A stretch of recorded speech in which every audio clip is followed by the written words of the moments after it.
Hello everyone. आज हम अपना जो चैप्टर है सेवन्थ क्लास की जो फोर्थ चैप्टर है वो पढ़ने वाले, जिसका नाम है एयर। आज हम हवा के बारे में पढ़ेंगे। एयर तो कितनी परसेंट कौन सी एयर है, मतलब कि अलग अलग तरह की एयर में अलग अलग चीज़ें हैं। क्या है, जैसे कि हमारी एयर है, जिसको हम एयर है, ऑक्सीजन है। एयर में हमारी ऑक्सीजन है, कार्बन डाइऑक्साइड है, नाइट्रोजन है, आर्गन है और बहुत सारी अदर चीज़ें हैं। तो हम पढ़ेंगे वो कितनी कितनी मात्रा में है। तो हम एयर के बारे में पढ़ रहे हैं कि भाई जब हमारी जो एयर है, जैसे मान लो ये क्या है, हमारा अर्थ सरफेस है। ये अर्थ सरफेस है। मैंने क्या बताया था कि एटमॉस्फेयर क्या होता है कि अर्थ सरफेस के ऊपर बहुत सारी लेयर्स होती हैं। एक ये हो गई ट्रोपोस्फेयर, इससे ऊपर वाली स्ट्रेटोस्फेयर, इससे ऊपर वाली मीजोस्फेयर, इससे ऊपर वाली थर्मोस्फेयर जो कि 2 पार्ट्स में डिवाइडेड है, आइनोस्फेयर में और एक्सोस्फेयर में। ठीक है, तो ये हमारी जो लेयर्स हैं, मतलब कि अर्थ सरफेस पे पहुंचने से पहले ये जो बहुत सारी लेयर्स है, ये क्या है, एक तरह का ब्लैंकेट है। मतलब कि आप जैसे कि आप सोते हो तो आपके ऊपर कोई चादर सी होती है मोटी सी, तो यही बहुत मोटी सी वो चादर है जो आपको अर्थ सरफेस से पहले आती है। उसको कहते हैं हम क्या, एटमॉस्फेयर। उसको कहते हैं हम एटमॉस्फेयर। तो सभी लिविंग बींग्स में, जैसे कि हमारे प्लांट्स, एनिमल्स, ह्यूमन बींग्स, जो भी कोई लिविंग बींग्स है, उनको मतलब कि एटमॉस्फेयर में कुछ ना कुछ, एटमॉस्फेयर में जो ये गैसेस है वो अपने सर्वाइवल के लिए उन्हें चाहिए होती हैं। ये गैसेस क्या करती हैं, ये जो हमारी क्या है गैसेस हैं, ये जो हमारी गैसेस हैं ये हमें प्रोटेक्ट करती है। किससे प्रोटेक्ट करती है हमें? ये हमें प्रोटेक्ट करती है सन रेज से। आपको पता होगा जैसे कि ये हमारा क्या है, अर्थ सरफेस है। ये ट्रोपोस्फेयर, एक मिनट, ये क्या है हमारा अर्थ सरफेस, ये ट्रोपोस्फेयर है, ये स्ट्रेटोस्फेयर है, ये मेसोस्फेयर है और ये क्या है, थर्मोस्फेयर। तो ये जो स्ट्रेटोस्फेयर है हमारी, तो इस पे क्या होती है, एक ओजोन लेयर होती है। क्या होती है, एक ओजोन लेयर होती है। इसको थोड़ा सा आगे हम डिटेल में पढ़ेंगे, मैं यहीं पे बता देती हूँ कि ओजोन लेयर है। ये ओजोन लेयर क्या करती है कि जो सन की जो हार्मफुल रेज है, सन की कौन सी रेडिएशंस है, जो हार्मफुल रेडिएशंस है, सोलर रेडिएशंस हैं, उनसे हमें ये बचाती है। ये ओजोन लेयर हमें हार्मफुल रेडिएशन से बचाती है। अगर ये ओजोन लेयर नहीं होगी, मान लो ये ओजोन लेयर नहीं होगी, तो ये जो सन की डायरेक्शन है डायरेक्टली किससे पड़ेगी, सरफेस पे। और ये डायरेक्टली पड़ने के कारण ये हमारी स्किन को, जो हमारी क्या है स्किन है, जो हमारी स्किन है उसको जला देती है। तो ये ओजोन लेयर हमारे क्या, हमें किससे बचाती है, हमें बचाती है ये उससे, सोलर रेडिएशन से, सन की रेडिएशन से। तो दिन के टाइम ये बहुत ज़्यादा गर्मी हो जाएगी और ओजोन लेयर नहीं होगी, और रात के टाइम, नाइट के टाइम हमारे जो अर्थ सरफेस है ये बहुत ज़्यादा कोल्ड हो जाएगा, जिसके कारण बर्फ़ जमने लग जाएगी। तो अगर ये गैसेस नहीं होगी तो बर्फ़ जमने लगेगी, अगर ये गैसेस है तो बर्फ़ तो नहीं जमेगी। तो इन गैसेस का रोल तो पता चल गया आपको कि भाई इनका गैसेस का रोल क्या है। तो वही सब इसमें लिख रहे हैं कि हमें प्रोटेक्ट करती है हार्मफुल रेडिएशन से। अगर ये नहीं होगी तो क्या हो जाएगा, फ्रोज़न हो जाएगा, सब कुछ जम जाएगा। तो वही है इसमें। अब हम पढ़ते हैं composition of atmosphere. Composition of atmosphere में क्या होता है कि हमारे जो एटमॉस्फेयर है, हमारा जो पूरा एटमॉस्फेयर है, उसमें कितनी कितनी परसेंट कौन कौन सी गैसेज है, मतलब कि ऑक्सीजन कितनी है, नाइट्रोजन, कार्बन डाइऑक्साइड, आर्गन और अदर गैसेस कितनी कितनी है। तो जैसे इस चार्ट्स की मदद से हम समझ लेते हैं। इस चार्ट में ये दिखाया जा रहा है, ये नाइट्रोजन है और ऑक्सीजन है। कौन कौन से गैसेस, पहले ये तो समझ लो। नाइट्रोजन है, ऑक्सीजन है, कार्बन डाइऑक्साइड है, आर्गन है और अदर्स है। और हमारे कुछ डस्ट पार्टिकल्स है। डस्ट पार्टिकल्स भी हमारे अदर्स में ही आ जाते हैं। ठीक है भाई, ये गैसेस है। अब नाइट्रोजन आपको दिख रहा है कि 100% में से, हमारी 100% में से 78% तो नाइट्रोजन ही है। ऑक्सीजन है 21%। तो दो ऐसी गैसेस हैं जो कि बहुत ज़्यादा अमाउंट में। कौन कौन सी? एक तो नाइट्रोजन और एक ऑक्सीजन। ये दो गैसेस जो बहुत ज़्यादा अमाउंट में। फिर और लीस्ट ये हो गई हमारी मेजर गैसेस। मेजर मतलब कि जो बहुत ज़्यादा अमाउंट में है, मेजर गैसेस। ठीक है। अब कार्बन डाइऑक्साइड आपको दिख रहा होगा। कार्बन डाइऑक्साइड को हम CO2 भी बोलते हैं। कार्बन डाइऑक्साइड 0.03%, आर्गन 0.93% और अदर्स में है 0.04%। ये हमारी इनकी मतलब कि ये कार्बन डाइऑक्साइड इतनी है, आर्गन इतनी है और अदर गैसेस इतनी इतनी परसेंट में ही। कार्बन डाइऑक्साइड की इतनी कम परसेंट होने के कारण भी, कितनी परसेंट है इसकी, परसेंट है हमारी 0.03%। बहुत कम परसेंट है, मतलब 1% भी नहीं है, बहुत कम परसेंट है, 0.03% है। जब भी इसका इफ़ेक्ट बहुत ज़्यादा देखने को मिलता है, इसका इतने कम होने के कारण भी इफ़ेक्ट भी इसका क्या है, बहुत ज़्यादा है, बहुत ज़्यादा इफेक्ट है। तो हम अभी आगे देखेंगे कितना कितना इफेक्ट है। तो हम पहले पढ़ेंगे नाइट्रोजन के बारे में।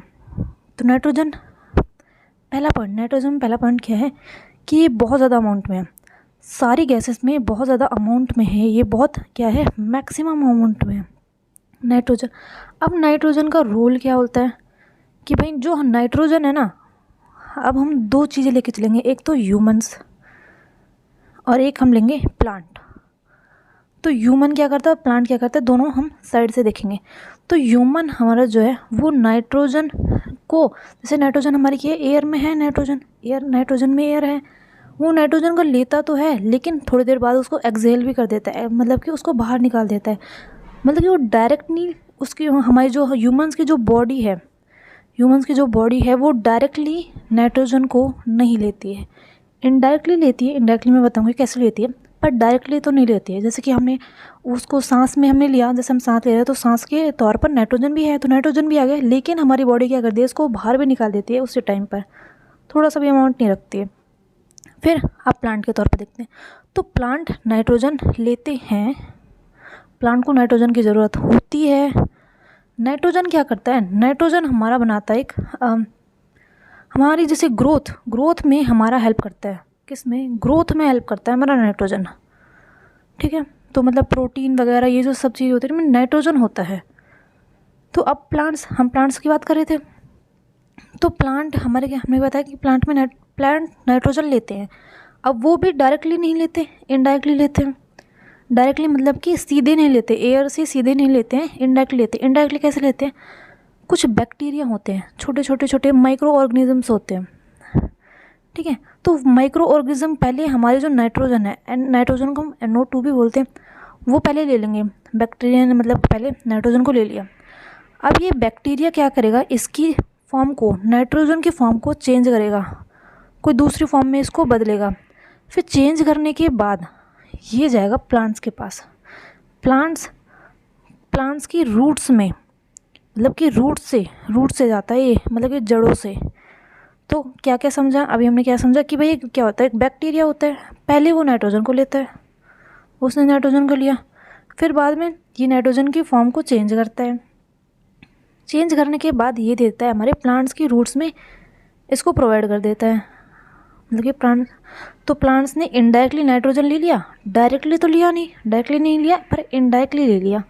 तो प्लांट्स नाइट्रोजन ले रहे हैं। अब प्लांट्स पे नाइट्रोजन आ गए, प्लांट्स में क्या आ गए हैं, हमारे नाइट्रोजन आ गए हैं हमारे प्लांट्स में, ठीक है भाई, नाइट्रोजन आ गए प्लांट्स में। अब जैसे प्लांट्स में हमारे, अब इन प्लांट्स में क्या लगेंगे, फ्रूट्स लगेंगे ना भाई। एंड फ्रूट्स को कौन खाएगा, ह्यूमन्स ही खाएंगे। तो ह्यूमन भी इनडायरेक्टली ले रहे हैं नाइट्रोजन को, वो भी डायरेक्टली नहीं ले रहे। तो ह्यूमन्स, इस तरह से ह्यूमन की बॉडी में नाइट्रोजन जाता है। तो आपको पता चल गया हुआ है कि प्लांट्स नाइट्रोजन कैसे लेते हैं और ह्यूमन्स नाइट्रोजन कैसे लेते हैं, ठीक है। तो यही पार्ट इसमें लिख रहा है नाइट्रोजन में, कि नाइट्रोजन को हम डायरेक्टली नहीं लेते हैं, इनडायरेक्टली लेते हैं। प्लांट्स कैसे लेते हैं, बैक्टीरिया की मदद से। फिर हम पढ़ेंगे ऑक्सीजन के बारे में। हम किसके बारे में पढ़ रहे हैं, हमें ऑक्सीजन के बारे में पढ़ रहे हैं। तो ऑक्सीजन हमारी क्या है, ऑक्सीजन सेकंड मोस्ट, मतलब कि बहुत ज़्यादा मात्रा में है। वो दूसरे नंबर पर जो बहुत ज़्यादा मात्रा में है ऑक्सीजन। पहले नंबर पर जो सबसे ज़्यादा मात्रा में वो है नाइट्रोजन, और दूसरे नंबर पे है हमारी ऑक्सीजन। तो ऑक्सीजन का हमने देखा कि 21% हमारी ऑक्सीजन है। अब ये ऑक्सीजन, जिसकी हम ऑक्सीजन कौन लेता है, ह्यूमंस लेते हैं। तो हम दोनों एक्सपर्ट्स को देखेंगे, एक ह्यूमन से, एक प्लांट से। तो पहले प्लांट क्या करते हैं, प्लांट अपना फूड बनाते हैं, अपना खाना बनाते हैं प्लांट्स। किससे, CO2 से और वाटर से। वाटर को हम क्या लिखते हैं, वाटर को लिखते हैं हम H2O। तो इनसे वो क्या बनाते हैं, अपना फूड बनाते हैं, अपना खाना बनाते हैं। और फिर खाना बनाने के बाद ये रिलीज़ कर देते हैं ऑक्सीजन, O2 जिसको हम बोलते हैं। तो वो ऑक्सीजन रिलीज़ कर देते हैं। अब ये ऑक्सीजन हमारा एटमॉस्फेयर में आ गया। अब इस ऑक्सीजन कौन ले लेगा, ह्यूमंस ले लेंगे। और फिर ह्यूमंस क्या रिलीज़ करते हैं, CO2। और फिर CO2 कौन ले लेगा, प्लांट्स। तो ये एक तरह से साइकिल बन गई कि नहीं बन गई, कि देखो पहले क्या है, एक मिनट, पहले है हमारे प्लांट्स, ठीक है। प्लांट्स ने लिया CO2 और H2O मतलब कि वाटर। फिर उन्होंने क्या रिलीज़ किया, इन्होंने रिलीज़ किया ऑक्सीजन। ऑक्सीजन हमारा ले लिया ह्यूमंस ने, ह्यूमंस लेते हैं ऑक्सीजन। फिर ह्यूमंस रिलीज़ कर रहे हैं CO2, और CO2 को कौन ले रहा है, CO2 को ले रहा है प्लांट्स। अब ये क्या बन जाती है, एक साइकिल बन जाती है। मतलब कि ये जो हमारा एटमॉस्फेयर है यहाँ पे क्या हो जाता है, बैलेंस हो जाता है। नहीं जो CO2 है ज़्यादा मात्रा में है, ना ही कम मात्रा में, एकदम बिल्कुल बैलेंस हो जाता है। जितना निकल रहा है मतलब जितना आ रहा है, जितना ये टेक कर रहे हैं उतना ये निकाल रहे हैं, इन्होंने लिया उतना ही ये निकाल रहे हैं। तो इस तरह से क्या जाता है, बैलेंस हो जाता है। लेकिन बट अब क्या हो रहा है, अब ये हो रहा है कि जो ह्यूमंस हैं, जो इंसान हैं, वो पेड़ों को काट रहे हैं। क्या कर रहे हैं, वो पेड़ों को काट रहे हैं। अब पेड़ ही नहीं होंगे तो CO2 कौन लेगा। अब CO2 नहीं लेगा तो CO2 की मात्रा बढ़ती जाएगी, और ह्यूमंस भी CO2 रिलीज़ कर रहे हैं तो उसकी वजह से CO2 की मात्रा बढ़ती जाएगी, और CO2 की मात्रा बहुत ज़्यादा बढ़ने से हमारी हो जाती है ग्लोबल वार्मिंग। हम ये आगे पढ़ेंगे ग्लोबल वार्मिंग क्या होता है, अभी सिर्फ आप समझ लीजिए ग्लोबल वार्मिंग हमारी बढ़ जाएगी, ठीक है। तो इसलिए हमारे प्लांट्स ज़रूरी होते हैं इस साइकिल में, मतलब कि एटमॉस्फेयर को बैलेंस करने में। हमारे जो CO2 की और O2 की जो मात्रा है उसको बैलेंस करने में। अब देखो प्लांट्स ही नहीं है तो भाई ऑक्सीजन भी रिलीज़ कौन करेगा, ऑक्सीजन तो यही रिलीज़ करते हैं। एक जो प्रोसेस है, ये जो मैंने प्रोसेस बताई ना, इस प्रोसेस कहते हैं फोटोसिंथेसिस। जिसमें जो ये प्लांट्स हैं वो क्या कर रहे हैं, CO2 ले रहे हैं और क्या रिलीज़ कर रहे हैं, O2 रिलीज़ कर रहे हैं। तो इसी प्रोसेस को हम क्या कहते हैं, फोटोसिंथेसिस कहते हैं। तो भाई फोटोसिंथेसिस की प्रोसेस तो होगी नहीं जब प्लांट ही नहीं होगा, तो ऑक्सीजन की मात्रा भी कम हो जाएगी। ऑक्सीजन की मात्रा हो जाएगी तो इंसान तो ख़त्म ही हो जाएंगे भाई, इंसान की मात्रा भी ख़त्म हो जाएगी। तो प्लांट्स लगानी चाहिए। कि इससे क्या समझा हमने कि प्लांट्स को हमें नहीं काटना चाहिए। फिर ये भी मैंने ये जो बताई, ये ऑक्सीजन में और कार्बन डाइऑक्साइड की जो दोनों है ये मैंने आपको बता दी है, एक बार आप पढ़ लेना, मतलब आपको समझ में आ जाएगा। ये जो मैंने पूरी प्रोसेस बताई है वही लिख रहा है इसमें कि अब कार्बन डाइऑक्साइड की जो मात्रा है ना वो बढ़ जाएगी, और कार्बन डाइऑक्साइड बहुत ही बिलियन, इसमें लिख रहा है बिलियन ऑफ टन्स में रिलीज़ होगा एटमॉस्फेयर में हर साल। बिलियंस ऑफ टन्स में कार्बन डाइऑक्साइड हमारा क्या होता है, हमारा कार्बन डाइऑक्साइड रिलीज़ होता है। बिलियन टन्स में हर साल कार्बन डाइऑक्साइड एटमॉस्फेयर में रिलीज़ होता है, जिससे हमारा जो क्लाइमेट है, हमारा जो क्लाइमेट और वेदर है वो अफेक्ट होते हैं। अफेक्ट मतलब कि उनमें कुछ चेंज आ जाते हैं। जो कोई चीज़ पहले होनी चाहिए वो बाद में हो जाती है, मतलब टाइम पे नहीं होती चीज़ें, ठीक है। तो इससे क्लाइमेट और हमारा जो वेदर है वो अफेक्ट हुए कि नहीं हुए। तो यही है कि CO2 की मात्रा बढ़ने से बहुत सारी चीज़ें हो जाती है। अब उसमें ही एक चीज़ है हमारी क्या, जिसकी इसमें यहाँ पे लिख रहा है हमारा ये रहा, इसमें यहाँ पे बता रखे कार्बन डाइऑक्साइड की जब मात्रा हमारी क्या हो जाती है, बढ़ जाती है, तो ग्रीन हाउस इफ़ेक्ट हो जाता है। इस ग्रीन हाउस इफ़ेक्ट के लिए मैं एक सेपरेट वीडियो बनाऊँगी, मतलब इसको अच्छी तरह से समझाऊंगी। आपको कोई दूसरी वीडियो देखने की ज़रूरत नहीं पड़ेगी। इसको मैं मतलब कि एक 2-3 मिनट की 5-6 मिनट की एक वीडियो बनाऊंगी, उसको देख लेना। ग्रीन हाउस इफेक्ट आपको बिल्कुल 100% में आई एम श्योर आपको समझ में आ जाएगा। तो एक मैं वीडियो बनाऊंगी, उसको देख लेना। तो अब हम पढ़ने वाले हैं ये जो एक बॉक्स है, इसमें एक बात लिख रही है कि इसमें बताया गया है एयर के बारे में। एयर जब हमारी हीटअप हो जाए और जब हमारी क्या हो जाए, कोल्ड हो जाए। तो दो केसेस बता रखे हैं कि एयर जब हीटअप हो जाए और जब क्या हो जाए, कोल्ड हो जाए। तो जब एयर है, मान लो ये क्या है, ये हमारा अर्थ का सरफेस है, ठीक है, जिस पर अभी हम रह रहे हैं। क्रस्ट जो है, जो लैंड वाला जो पार्ट है, मान लो यहाँ पे कोई एयर है, ये क्या है, एयर है, और ये एयर है हॉट एयर है। तो जो भी जैसे कि मतलब कि ये सरफेस जैसे गर्म हुआ, ये सरफेस गर्म हुआ, इसके कारण ये जो यहाँ की हवा है ना ये भी गर्म हुई। तो इस तरह से एयर जो है हॉट हुई। हॉट होने के बाद ये जो चीज़ जो हॉट होने के बाद ये ना एयर जो है हल्की हो जाएगी, लाइट हो जाएगी। लाइट होने के बाद ना ये ऊपर उड़ जाएगी, क्या हो जाएगी, ऊपर उड़ जाएगी, ठीक है। तो ये जो गर्म एयर होती है ना, मतलब कि जो हॉट एयर होती है वो क्या होती है, वो तो होती है, हमने यहाँ पे क्या पढ़ा कि वो तो लाइट होती है। हॉट एयर हमारी लाइट होती है। अब ये यहाँ से चली गई कि ये जैसे मान लो यहाँ पे ये सरफेस था, यहाँ पे कोई एयर थी, लेकिन अब वो एयर यहाँ पे है नहीं, वो चली गई यहाँ से। अब यहाँ पे क्या हो गया, खाली स्पेस हो गया, यहाँ पे कोई एयर ही नहीं है। एयर तो ऊपर चली गई, एयर तो ऊपर चली गई। अब यहाँ पे दूसरी साइड मतलब कि और कहीं दूसरी साइड जो हमारी कोल्ड एयर होगी, कौन सी एयर होगी, जो कोल्ड एयर होगी वो यहाँ से मूवमेंट करेगी, वो यहाँ से मूवमेंट करेगी और इस स्पेस को भरने की कोशिश करेगी।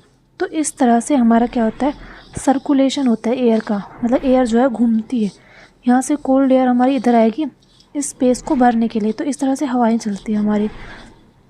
तो इसमें हमें ये बात याद रखनी है कि जो हमारी हॉट एयर है, जो हॉट एयर है वो तो हमारी क्या होती है, लाइट होती है, मतलब हल्की होती है। लाइट का मतलब हल्की होती है, वो तो ऊपर उड़ जाती है। लेकिन जो हमारी कोल्ड एयर है ना, कोल्ड, वो हमारी ठंडी होती है। ठंडी होने के कारण वो होती है डेंस, मतलब कि भारी होती है वो। और भारी होने के कारण वो ऊपर नहीं उठती, वो नीचे ही रहती है। वो ऊपर नहीं उठती, वो नीचे ही रहती है। ठीक है। तो जब खाली स्पेस हो जाएगा तो हमारी जो भारी एयर है ना, यही यहाँ पे आएगी स्पेस को भरने के लिए। जब यहाँ से हॉट एयर चली जाएगी, मतलब जो गर्म एयर है वो ऊपर चली गई, यहाँ पे स्पेस खाली होगा, तो ये कोल्ड एयर ही यहाँ पे आएगी स्पेस को भरने के लिए। इस तरह से हमारा सर्कुलेशन होता है।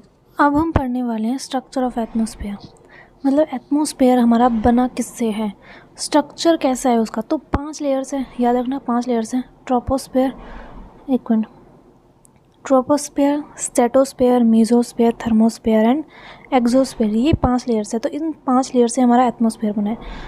तो अब मैं एक एक करके ट्रोपोस्फेयर मतलब सारी लेयर्स को बताऊंगी एक ही बारी में। अब देखो क्या है, ये इस डायग्राम समझेंगे हम। ये जो डायग्राम है ना यहाँ पे, इस डायग्राम से ये क्या है, ये हमारा अर्थ का सरफेस है, ये हमारा अर्थ सरफेस है। इसके ऊपर वाली लेयर ट्रोपोस्फेयर, फिर स्ट्रेटोस्फेयर, फिर मेसोस्फेयर, फिर थर्मोस्फेयर। थर्मोस्फेयर के 2 टाइप्स है, एक्सोस्फेयर और आयनोस्फेयर। ठीक है। अब पहले हम पढ़ेंगे ट्रोपोस्फेयर के बारे में। किसके बारे में पढ़ रहे हैं हम, पहले पढ़ रहे हैं ट्रोपोस्फेयर के बारे में। तो यहाँ पे एक मैं डायग्राम बना दूँगी। ये है अर्थस्फेयर। तो इससे कितने किलोमीटर दूर, 13 किलोमीटर ऊपर, 13 किलोमीटर ऊपर तक हमारी लेयर होती है ट्रोपोस्फेयर। कौन सी लेयर होती है, ट्रोपोस्फेयर हमारी 13 किलोमीटर तक होती है। ठीक है। ये 113 दिख रहा होगा आपको, पर ये क्या है, ये है 13 किलोमीटर, 13 किलोमीटर, 13 किलोमीटर तक हमारी ट्रोपोस्फेयर होती है। ट्रोपोस्फेयर में ये सारी, मतलब कि सारी एयर्स आती है हमारी, ऑक्सीजन आ गई, कार्बन डाइऑक्साइड हो गई, CO2 हो गई, सारी जो गैसेज है जो हमारे मतलब जिससे हम ब्रेथ करते हैं, वो जो एयर है वो यहाँ पे ट्रोपोस्फेयर इस लेयर में ही पाई जाती है। इस लेयर में, ये जो लेयर है ट्रोपोस्फेयर की, इस लेयर में ही पाई जाएगी।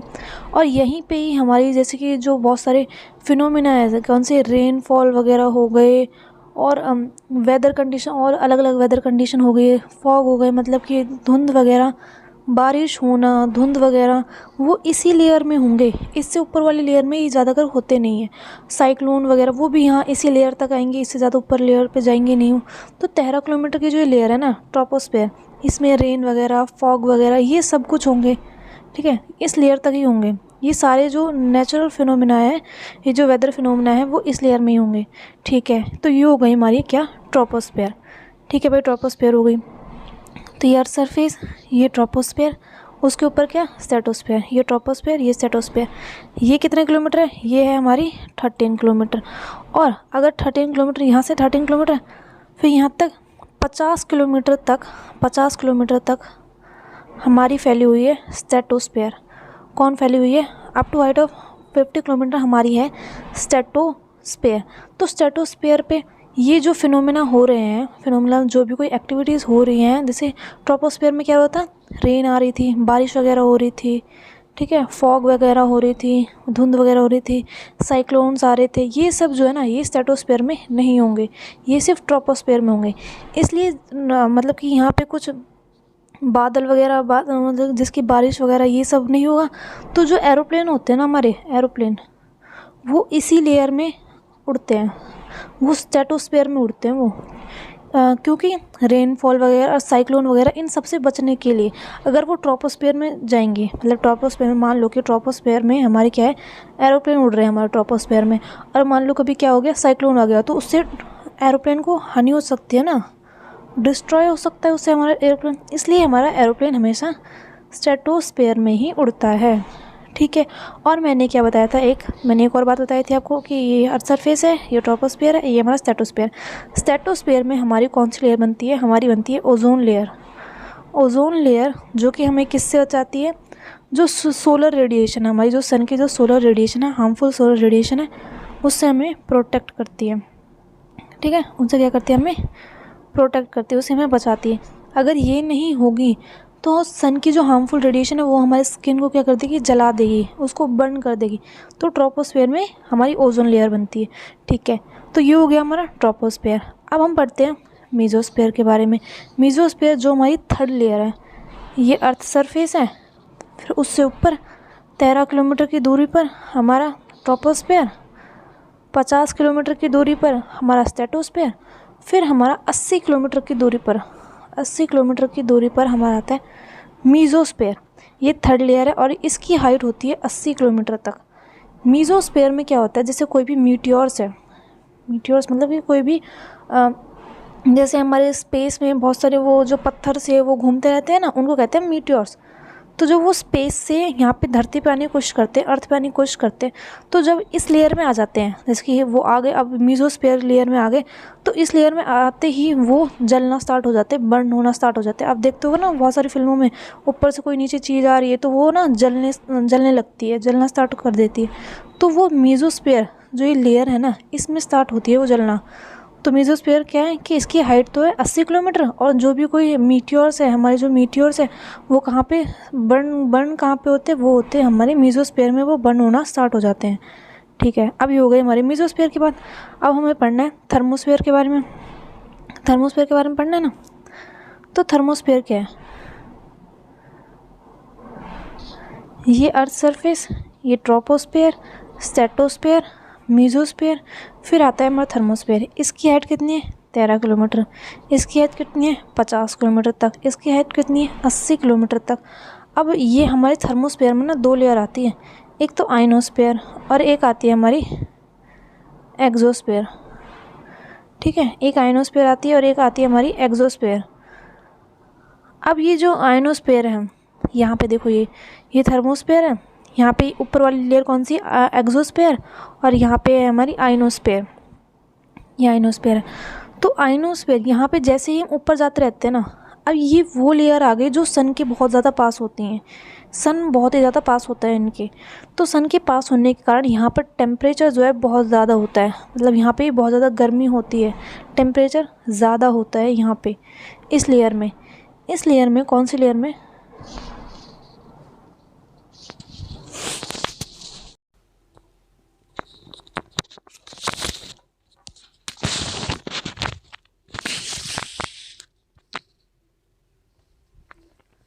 तो मैं बात कर रही थी आइनोस्फीयर की और एक्सोस्फीयर की। तो मैंने बताया कि ये क्या है, अर्थ सरफेस है, फिर उसके ऊपर टोपोस्फीयर जिसकी जो मतलब की हाइट है वो कितनी है, 13 किलोमीटर। फिर उससे ऊपर स्ट्रेटोस्फीयर, उसकी हाइट कितनी है, उसकी हाइट है 50 किलोमीटर तक। फिर है हमारा मीजोस्फीयर, मीजोस्फीयर की हाइट कितनी है, मीजोस्फीयर की हाइट है हमारी 80 किलोमीटर तक। ठीक है, फिर 80 किलोमीटर से लेके 400 किलोमीटर तक, 400 किलोमीटर तक हमारा होता है थर्मोस्फीयर।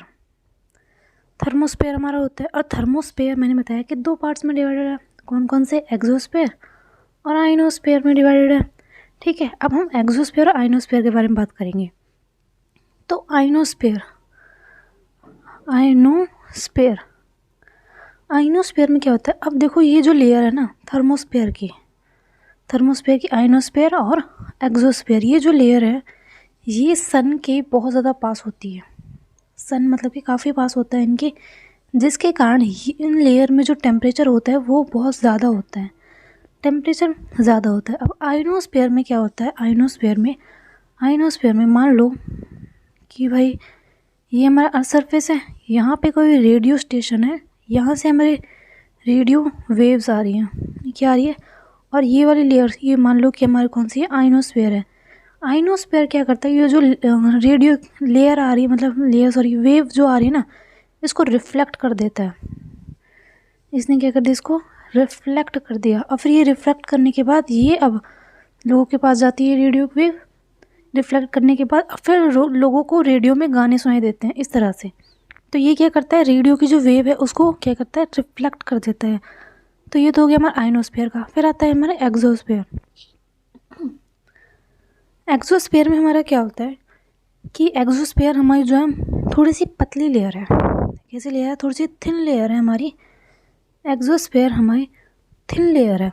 इसमें हमारे एक्सोस्फीयर में दो एलिमेंट्स हैं, दो गैसेस है, हाइड्रोजन और हीलियम।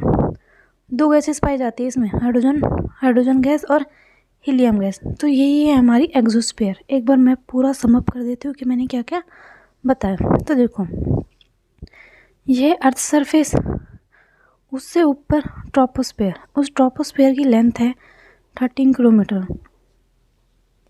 उससे ऊपर आएगा हमारा स्ट्रेटोस्फेयर। ट्रोपोस्फेयर में क्या होता है? सारी जो रेनफॉल वगैरह है, रेनफॉल हो गया, फॉग हो गई, ये सब जो कंडीशन है वो हमारे ट्रोपोस्फेयर में आएगी। फिर स्ट्रेटोस्फेयर की जो है लेंथ वो है 50 किलोमीटर तक। अब स्ट्रेटोस्फेयर में क्या होगा? स्ट्रेटोस्फेयर में हमारी बनेगी ओजोन।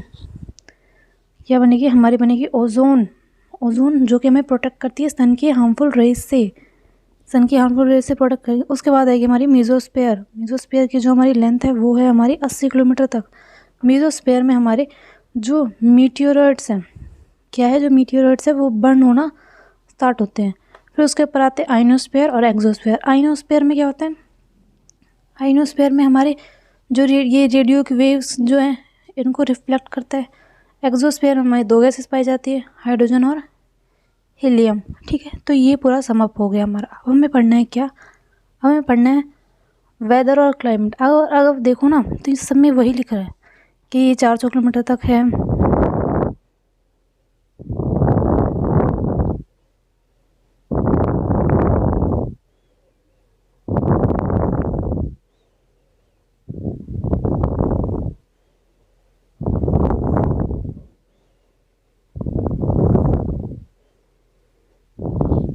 तो अगर आप देखो ना, इन सब में वही लिख रहा है कि ये जो आइनोस्फीयर है, यहाँ पे बता रखा है कि जो आइनोस्फीयर ले रहा है वो 80 से 400 किलोमीटर के बीच में है।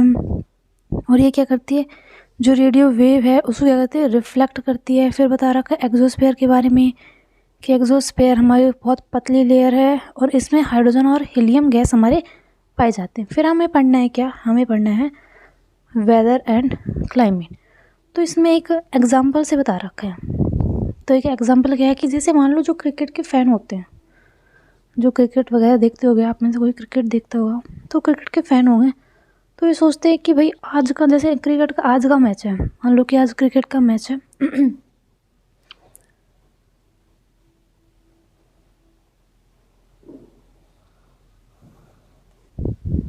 तो आज क्रिकेट का मैच है, तो वो क्या सोचते हैं कि जो क्रिकेट के फ़ैन होते हैं वो सोचते हैं कि भाई आज का मौसम बिल्कुल साफ़ हो, बारिश की संभावना ना हो, मतलब बिल्कुल साफ़ मौसम हो ताकि मैच हो सके, क्रिकेट का मैच हो सके और वो कैंसिल ना हो इन सब कंडीशंस के कारण। तो क्या सोचते हैं कि भाई आज का जो मौसम है वो क्या कहते हैं, आज का जो वेदर है, आज का जो वेदर है वो क्या हो, ठीक हो, नॉर्मल हो, क्या हो, नॉर्मल हो।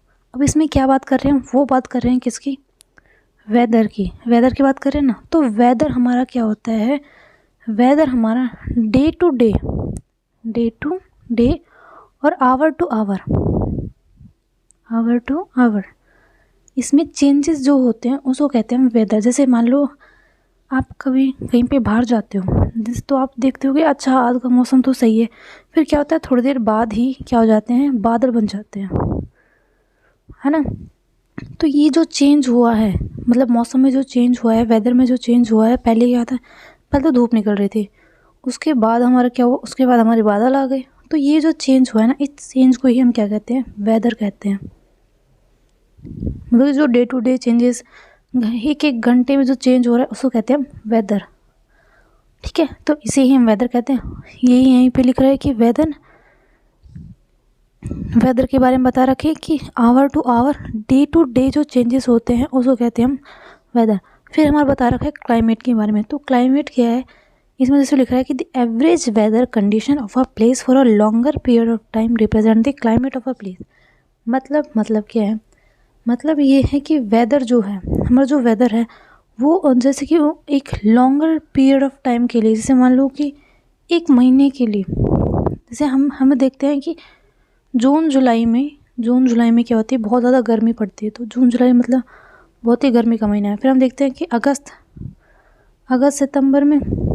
अगस्त में, सितंबर में हमारी क्या होती है, रेनफॉल होती है। तो ये जो हम क्या बता रहे हैं, ये बता रहे हैं कि अगस्त सितंबर में रेनफॉल होती है, जनवरी दिसंबर में हमारी ठंड होती है, विंटर होती है। तो ये क्या है, ये जो हम बता रहे हैं ना, ये है हमारा क्लाइमेट। ये एक लॉन्गर पीरियड के लिए है, ये डे टू डे के लिए तो नहीं है। ये क्या है, एक लॉन्गर पीरियड के लिए। तो जो लॉन्गर पीरियड के लिए होता है उसको कहते हैं हम क्लाइमेट, जो शॉर्ट पीरियड के लिए होता है उसको कहते हैं हम क्या, वेदर। आई होप आपको समझ में आ गया होगा कि वेदर और क्लाइमेट क्या होता है।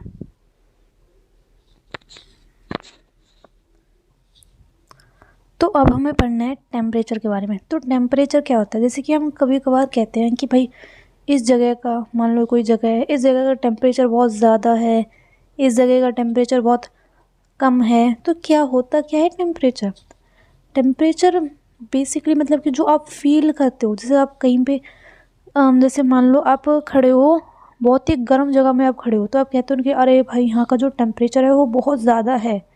अगर मान लो आप खड़े हो, जैसे कि आप सर्दी में बात करते हो, तो जैसे कि विंटर के टाइम, तो कहते हो अरे भाई यहाँ पे विंटर में तो टेम्परेचर बहुत कम होता है।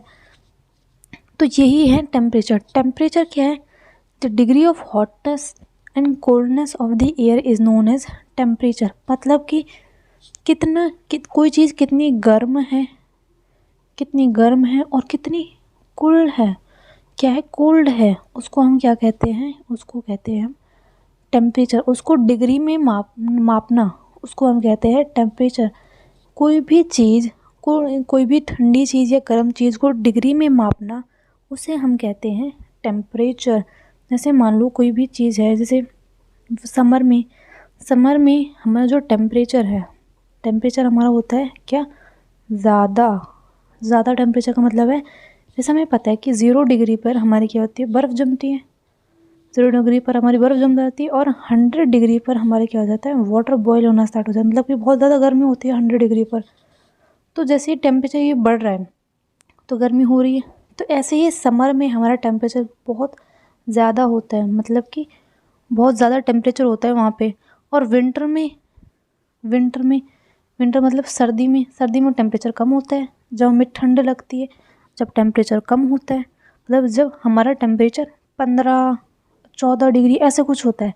और जब गर्म होता है तो कितने, 30 डिग्री, 30, 35, 40 डिग्री, ये सब होता है। तो इस पे हमें गर्मी लगती है, और उन टेम्परेचर पर हमें क्या लगती है, ठंड लगती है। तो यही है टेम्परेचर, और कुछ तो नहीं है टेम्परेचर। अब इसमें टेम्परेचर का बता रखा है कि टेम्परेचर किसी भी जगह का इंसोलेशन पर निर्भर करता है। जो इम्पोर्टेंट फैक्टर है टेम्परेचर का, मतलब कि वो है इंसोलेशन। अब इंसोलेशन क्या है,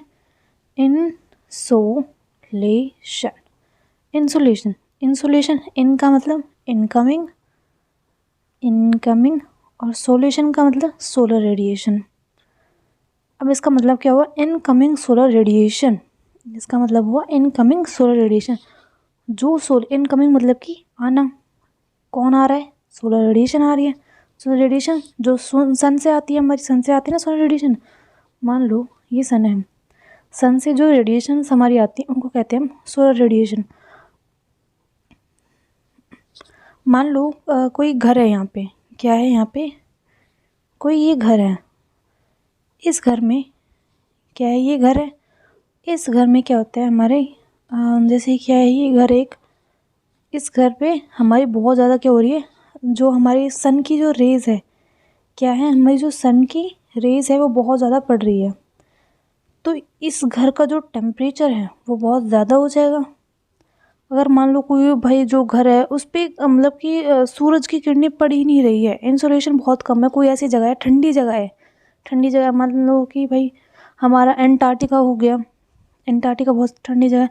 अगर वहीं पे कोई जाएगा तो वहाँ पर जो सोलर रेडिएशन होंगी, हमारी सोलर रेडिएशन जो होती है वो बहुत ही कम होती है, जिस कारण वहाँ पे टेम्परेचर भी कम होता है। तो हमने क्या सीखा इससे, हमने ये सीखा कि भाई जहाँ पर जो इनकमिंग सोलर रेडिएशन है, इनकमिंग सोलर रेडिएशन का मतलब इंसोलेशन, जहाँ पर इंसोलेशन ज़्यादा होगा, मतलब कि जहाँ पर इन जो सोलर रेडिएशन जो सूरज की किरणें हैं जहाँ पे ज़्यादा होंगी वहाँ पे टेम्परेचर भी ज़्यादा होगा, और जहाँ पे ये इंसोलेशन हमारी कम होगी वहाँ पे टेम्परेचर भी हमारा कम होगा। तो ये हमने देखा इससे कि इंसुलेशन ज़्यादा तो टेम्परेचर ज़्यादा, इंसुलेशन कम तो टेम्परेचर कम। ठीक है, तो इसीलिए जैसे कि आपने वो देखा होगा कि ये क्या है हमारा, मान लो ये है हमारी अर्थ, ये अर्थ है हमारी, ये क्या है, ये है हमारी अर्थ, और ये नॉर्थर्न हेमिस्फीयर ऊपर वाला, और ये हमारा साउथर्न हेमिस्फीयर है। और ये वाली लाइन कौन सी होती है, ये होती है हमारी 0 डिग्री, जिसको हम क्या कहते हैं, इक्वेटर। तो आपने 6th क्लास में पढ़ा होगा कि इक्वेटर पर परपेंडिकुलरली हमारी सन की रेज आती है। सन की रेज मतलब कि इक्वेटर पर बहुत ज़्यादा आती है, और फिर यहाँ पे ये बहुत ज़्यादा कम हो जाती है। ठीक है, तो सन की रेज हमारी इक्वेटर पर बहुत ज़्यादा आती है, तो इक्वेटर पर ज़्यादा आने के कारण यहाँ पे टेम्परेचर भी कितना होता है, कैसा होता है, टेम्परेचर भी हमारा ज़्यादा होता है। और यहाँ पे पोल्स पर, यहाँ पे हमारे पोल्स होते हैं इस सिचुएशन पर, यहाँ पे होता है नॉर्थ पोल और यहाँ पे होता है साउथ पोल। तो नॉर्थ पोल पर हमारी जो सोलर रेडिएशन है वो कम होती है, जिस कारण वहाँ पे टेम्परेचर भी कम होता है। सोलर रेडिएशन मतलब कि जो सूरज की किरणें हैं वो, और यहाँ पे ये साउथ पोल, तो साउथ पोल पे भी हमारा सूरज की जो रेडिएशन है, जो सूरज की जो किरणें हैं वो भी कम होती है, तो यहाँ पे टेम्परेचर भी कम होता है। ठीक है, एक तो ये बात हो गई। ठीक है, तो इसीलिए यहाँ पे ये बताया गया है कि भाई इक्वेटर पर हमारा टेम्परेचर जो है, इक्वेटर पर हमारा टेम्परेचर ज़्यादा होता है और पोल पर हमारा टेम्परेचर क्या होता है, कम होता है। ये बात बताई गई है इसमें। और क्या बताया गया है, और बताया गया है कि भाई जो जैसे कि हमारे जो विलेज होते हैं, यहाँ पे बताया गया है कि विलेज, हमारे एक विलेज होते हैं और क्या होती है, हमारी सिटीज़ होती है। तो हमें पता है कि विलेज इतने डेवलप नहीं होते हैं, सिटीज़ हमारी बहुत ज़्यादा डेवलप होती हैं। डेवलप होती है कि नहीं होती, सिटीज़ डेवलप होती है मतलब कि वहाँ पे बड़ी बड़ी बिल्डिंग्स होती हैं, बहुत सारे रोड्स होते हैं, रोड बहुत ज़्यादा होते हैं वहाँ पे। तो विलेज में इतनी सारी बड़ी बड़ी बिल्डिंग नहीं होती।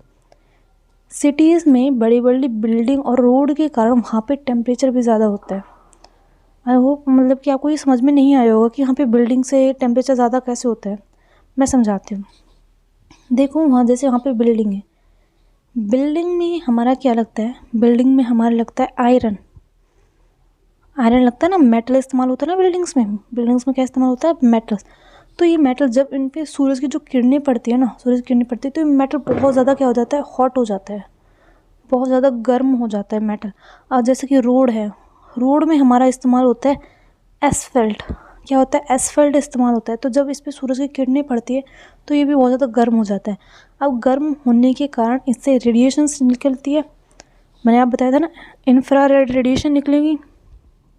कोई भी चीज़ जब गर्म हो जाती है ना तो उससे रेडिएशन निकलती है, ये बात आप याद रख लो कि कोई भी चीज़ गर्म है तो उससे रेडिएशन निकलेगी। अब इससे क्या निकलेगी, रेडिएशन, मतलब कि ये चीज़ बहुत ज़्यादा गर्म हो गई है, बिल्डिंग्स हमारी गर्म है, रोड हमारे गर्म है, जिसके कारण वहाँ पे सिटी में हमारा टेम्परेचर भी ज़्यादा होता है।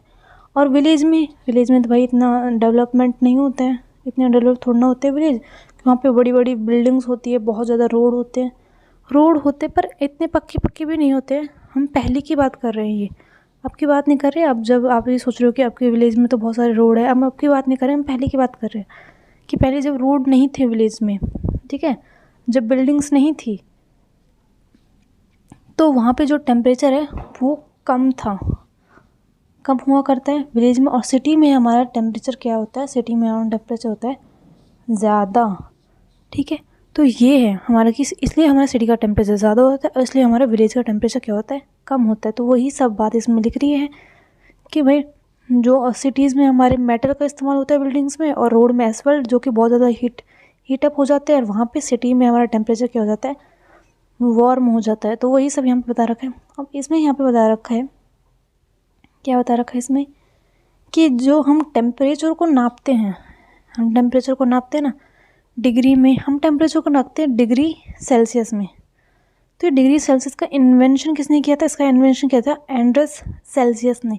उन्होंने बताया था कि जो वाटर है हमारा, जो पानी है, वाटर हमारा फ्रीज होता है, मतलब कि जम जाता है 0 डिग्री सेल्सियस पे और उबलने लगता है 100 डिग्री सेल्सियस पे। तो ये आपको बात याद रखनी है कि वो जम जाता है 0 डिग्री सेल्सियस पे और उबलने लगता है 100 डिग्री सेल्सियस पे, टेम्परेचर हमारा उबलने लगता है। ठीक है, तो अब हम पढ़ेंगे क्या, एयर प्रेशर।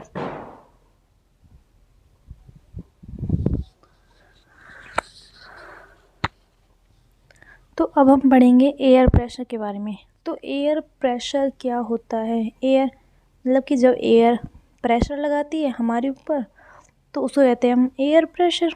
बस यही बात है कि जब हवा जो एयर है किसी इंसान की बॉडी पर, मतलब हमारे सबकी बॉडी पर जब वो प्रेशर लगाती है तो उसे कहते हैं हम एयर प्रेशर। अब देखो एयर प्रेशर लगाती कैसे हो। अब जैसे मान लो कि ये कोई इंसान है, क्या है ये इंसान है। अब जो एयर है इस पे क्या लगाती है? प्रेशर लगाती है। लेकिन ये जो प्रेशर है ना ये हमें फील नहीं होता है। फील नहीं होता है। क्यों फील नहीं होता है? कि जितना एयर जो प्रेशर लगाती है ना, मतलब इतना ही प्रेशर लगा रही, उतना ही हमारी बॉडी प्रेशर लगाती है। मतलब हमारी बॉडी ही उतने, मतलब जितना ये प्रेशर लगा रही उतना ही हमारी बॉडी प्रेशर लगा रही।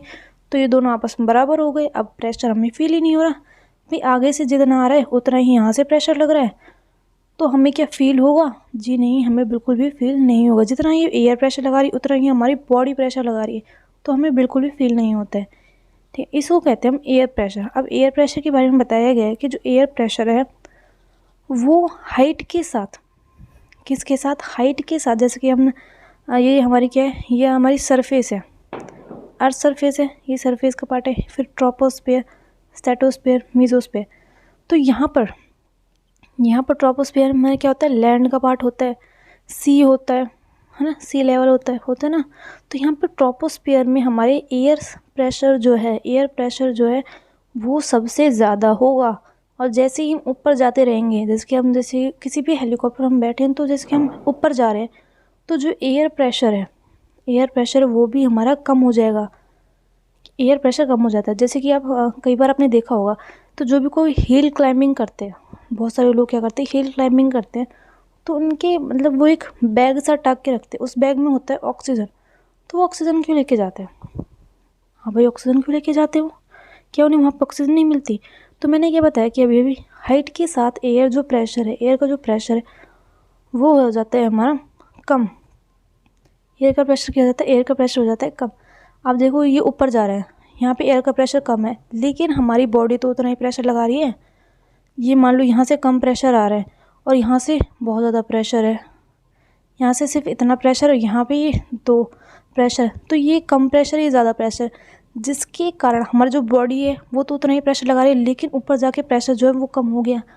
तो उससे क्या होता है ना कि भाई वो जो हमारी बॉडी में जो ब्लड वेसल्स है ना, हमारा जो खून निकलने लगता है हमारे नाक से, हमारी नोज़ ब्लीडिंग होना स्टार्ट हो जाती है। क्या हो जाती है? नाक से खून निकलने लग जाता है। इसलिए हम ये सब को अवॉइड करने के लिए, इन सब चीज़ों को अवॉइड करने के लिए हम अपने साथ ऑक्सीजन टैंक लेके जाते हैं। टैंक मतलब ऑक्सीजन एक बैग सा होता है, एक बैग में ऑक्सीजन होती है। ऊपर हमें ऑक्सीजन की कमी होती है क्योंकि वहाँ पे एयर बहुत ज़्यादा कम होती है, इसलिए हम ऑक्सीजन लेके जाते हैं अपने साथ। और नोज़ ब्लीडिंग की ये सब समस्या ना हो इसलिए हम ऑक्सीजन लेके जाते हैं। तो पता चल गया कि भाई हाइट के साथ कैसे हमारा जो एयर प्रेशर है वो क्या हो जाता है? कम हो जाता है। अब इसमें एक और बात बताइए कि जो एयर प्रेशर है, जहाँ पे मान लो कि टेम्परेचर, ये मान लो इक्वेटर का एरिया है। कौन सा एरिया? ये है इक्वेटर का एरिया। 0 डिग्री पर है, कोई इंसान क्या है 0 डिग्री पर खड़ा है। तो यहाँ पे 0 डिग्री पे हमारा टेम्परेचर बहुत ज़्यादा होता है। हमने देखा कि टेम्परेचर वहाँ पे क्या होता है? बहुत ज़्यादा होता है। तो जिसके कारण जो सरफेस है ना, अर्थ का जो सरफेस है ये होता है हमारा हॉट, बहुत ही ज़्यादा गर्म होता है। अब इसके कांटेक्ट में जो एयर है ना, यहाँ इसके कांटेक्ट में जो एयर है, ये जो एयर है ये भी होती है हॉट। कैसी एयर होती है? ये होती है वार्म एयर, इसको कहते हैं वार्म एयर। अब मैंने क्या बताया कि जो भी कोई वार्म एयर है ना, वार्म एयर हमेशा क्या होती है? हमें लाइट होती है, हल्की होती है वार्म एयर। तो ये हल्की होने के कारण ये ऊपर उड़ जाती है। वार्म एयर क्या हुई? ऊपर उड़ गई। हमने क्या देखा कि ये सरफेस है, यहाँ पे क्या है? वार्म एयर है। अब ये वार्म एयर क्या हो गई? ऊपर उठ गई। ठीक है, अब वार्म एयर यहाँ से ऊपर उठ गई। अब यहाँ पे क्या हो गया? खाली स्पेस हो गया। तो जब एयर क्या करती है, हमारी एयर यहाँ से ऊपर उठ जाती है ना, तो यहाँ पे जो प्रेशर बनेगा वो बनेगा हमारा लो प्रेशर एरिया। यहाँ पे लो प्रेशर एरिया क्रिएट कर देंगे। ठीक है, तो ये हो गया हमारा लो प्रेशर एरिया। ठीक है, ये लो प्रेशर। अब ये क्या जा रही है? हवा ऊपर जा रही है। अब आपको एक और बात याद रखनी है कि जितना हम ऊपर जाएंगे, हाइट के साथ जितना ऊपर जाएंगे, मतलब ट्रोपोस्फेयर, स्ट्रेटोस्फेयर, मेसोस्फेयर, हम जितना ऊपर जाते रहेंगे ना, हमारा टेम्परेचर जो है उतना ही कम हो जाता है। मतलब कि यहाँ पे टेम्परेचर, यहाँ से मान लो कि टेम्परेचर यहाँ पे है 30 डिग्री सेल्सियस, स्ट्रेटोस्फीयर में हमारा हो जाएगा 25 डिग्री सेल्सियस, मेसोस्फीयर में मान लो 20 या फिर 19, 18 कुछ भी मान लो कि इतना टेम्परेचर हो जाएगा। मतलब कि टेम्परेचर, मैं बताना क्या चाह रही हूँ कि टेम्परेचर हमारा घटता है ऊपर जाने से। ठीक है, ये बात आपने नोट कर ली कि भाई टेम्परेचर ऊपर जाने पे घटता है। मैंने क्या बताया, अब हम अपनी वाली बात पे आते हैं कि यहाँ से एयर ऊपर उठी, वार्म एयर यहाँ से ऊपर उठ गई क्योंकि वो लाइट थी, और यहाँ पे कौन सा प्रेशर क्रिएट हो गया, यहाँ पे हो गया लो प्रेशर एरिया, ये हो गया लो प्रेशर। अब ये एयर जो है ऊपर जा रही है, तो ऊपर जाने से क्या होता है, टेम्परेचर बढ़ जाता है। टेम्परेचर बढ़ गया मतलब कि अब ये एयर यहाँ पे जाके ना, यहाँ पे ठंडी हो जाएगी, क्या हो जाएगी, कोल्ड हो जाएगी, क्योंकि ऊपर जाके टेम्परेचर होता है ज़्यादा कम, टेम्परेचर कम होता है, सॉरी मैंने ज़्यादा बोल दिया, टेम्परेचर क्या हो रहा है, कम हो रहा है। यहाँ से एयर उठी, ये एयर हमारी उठी यहाँ से। अब यहाँ पे जैसे मान लो कि इस सरफेस पे हमारा टेम्परेचर है 30 डिग्री सेल्सियस, 30 डिग्री सेल्सियस, और यहाँ पे मान लो कि टेम्परेचर हमारा 20 डिग्री सेल्सियस। तो यहाँ पे जैसे एयर पहुँची तो ये एयर क्या हो जाएगी, यहाँ पे हो जाएगी ठंडी। ये ठंडी एयर होने के बाद यहाँ पे ये करेगी, ये हो जाएगी कंडेंसेशन, यहाँ पे होगी कंडेंसेशन की प्रोसेस। कंडेंसेशन की प्रोसेस का मतलब होता है ठंडी एयर जो होती है, यहाँ पे जो ठंडी एयर ये पहुँच गई, ये बनाएगी अब क्या, यहाँ पे बन जाएगी हमारे बादल, ठंडी एयर के कारण हमारे बन जाएंगे बादल। तो आपको ये समझना है कि यहाँ पे कंडेंसेशन हो रहा है। आगे हम डिटेल में इसको पढ़ेंगे आगे वाले चैप्टर में। अभी बस ये समझ लो कि यहाँ पे क्या हो जाएंगे, बादल बन जाएंगे। बादल बनने के कारण, तो बादल से तो क्या होती है, बारिश ही होती है, तो बारिश हो जाएगी। तो जब कभी भी हमारा जो है लो प्रेशर का एरिया होगा, तो लो प्रेशर के एरिया में हमेशा क्या होगी, बारिश होगी, हमेशा बारिश होगी। ठीक है, तो जो सब कुछ क्या हो जाएगा, हमारा जो वेदर कैसा हो जाएगा, वेट वेदर, मतलब कि गीला गीला, सब कुछ गीला गीला हो जाएगा। तो ये तो बात होगी लो प्रेशर की। अब मान लो हम हैं पोल्स पर, ये तो हमने 0 डिग्री बात करी, हमें 90 डिग्री पे पोल्स पर है हम, जहाँ पर एयर जो है बहुत ठंडी है। यहाँ की एयर जो है क्या है, बहुत ठंडी एयर है। अब ठंडी एयर क्या होती है, ठंडी एयर होती है हैवी, तो वो क्या करेगी, वो आएगी हमारी नीचे। तो ये नीचे आ गई, अब नीचे यहाँ पे सेटल डाउन हो जाएगी, बस यहाँ पे अब कुछ नहीं हो रहा है, सेटल डाउन हो गई। ठीक है, अब यहाँ पे ना ही हमारे बादल बनेंगे, ना रेनफॉल होगी, कुछ भी नहीं होगा। तो यहाँ का जो टेम्परेचर होगा ना, वो टेम्परेचर एकदम मतलब कि बहुत ही परफेक्ट टेम्परेचर होगा, एकदम परफेक्ट टेम्परेचर होगा। यहाँ पे सब कुछ खिला खिला सनी, यहाँ पे सनी टेम्परेचर होगा, मतलब कि जो सूरज है वो निकल रहा है, कोई बारिश वारिश नहीं हो रही, मौसम बिल्कुल साफ़ है, ऐसा टेम्परेचर होगा हमारा यहाँ पर। जहाँ पर मतलब कि जो कोल्ड एयर है वहाँ पर वो नीचे आ जाएगी, क्योंकि वो हैवी है, तो यहाँ पे बैठ जाएगी। तो कोई बादल वादल कुछ नहीं बन रहे, बादल वादल कुछ नहीं बन रहे, तो सिर्फ हमारा क्या मतलब कि सूरज निकलेगा, सूरज निकल रहा है, कोई बारिश वारिश नहीं हो रही, तो बहुत ही अच्छा मौसम है हमारा वहाँ पर।